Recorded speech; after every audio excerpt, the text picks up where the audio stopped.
What's up? What's going on, people?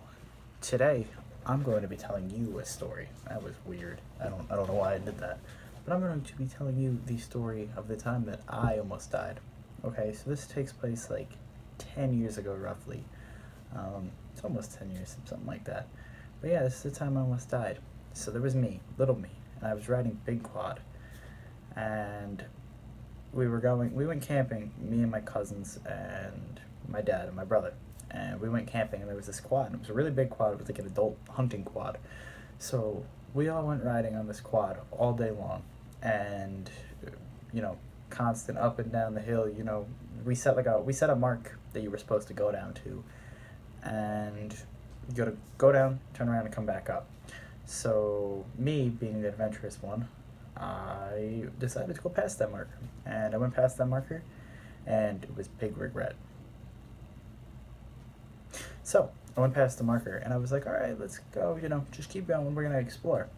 So I explored a little more, got down, finally reached the road, kept going like I don't know, half a mile down the road, and it finally decided to turn around. So as I'm making this giant U-turn, I noticed the brakes are out.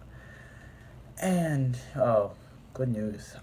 There was also a 10-foot drop to my side into a little creek, but this wasn't no, like, running water creek. This is like it just rained, and there was a slight little creek going by. I don't know what you call that. Little river, little stream, I don't know. There was a puddle, but it was a running puddle.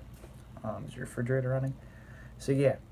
So I go, and I panic. So I hang on, and the quad decides to roll off and flip, and I should have died. Why, you ask? Well, this big quad weighs a lot, and I don't. And the only thing that really saved me was when the quad fell, it landed on two rocks, and I kind of fell in the middle of the two rocks. The front end landed on the one rock, and the back landed on the other, and I was small enough to fit in between just enough so I didn't get crushed by this quad. So I had to pull myself out of this hole, and I had to walk back like 2 miles, and I get up to my cousins and like, where's the quad? And I'm like, I crashed it. And they're like, oh, do you want to ride back? And I was like, I'll walk. And then they raced up to go get my dad and the cousin and everything else. And so my dad comes and picks me up. He's like, so you crashed? And I was like, yeah. And he's like, oh, expecting like off in the bush or something, got stuck, a little branch, whatever, something small, nothing major. And well, it was major. So they're like, yeah, where'd you crash? I'm like, keep going. They get up to like where we're supposed to turn around. And they're like, around here? And I was like, no, keep going. So, another keep going. We finally make it to around where I crashed. And I'm like, yeah, I crashed somewhere down there. So he's driving, he's sticking a head out the window. He's like, I don't see nothing.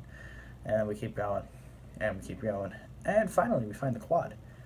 And he was like, you crashed down there? And he was like, you were on that? And I was like, yeah. And he was like, you could have died, So we get out and we assess the situation. And, well, it required my dad's truck to tow it out. We had attached a tow rope to it, and we pulled it out. And you know what? It started right away, and I was very upset with that. I remember that. I was like, you piece of shit, you almost killed me, and you're just going to start right back up like nothing happened. Like, you couldn't have been broken or anything, but no.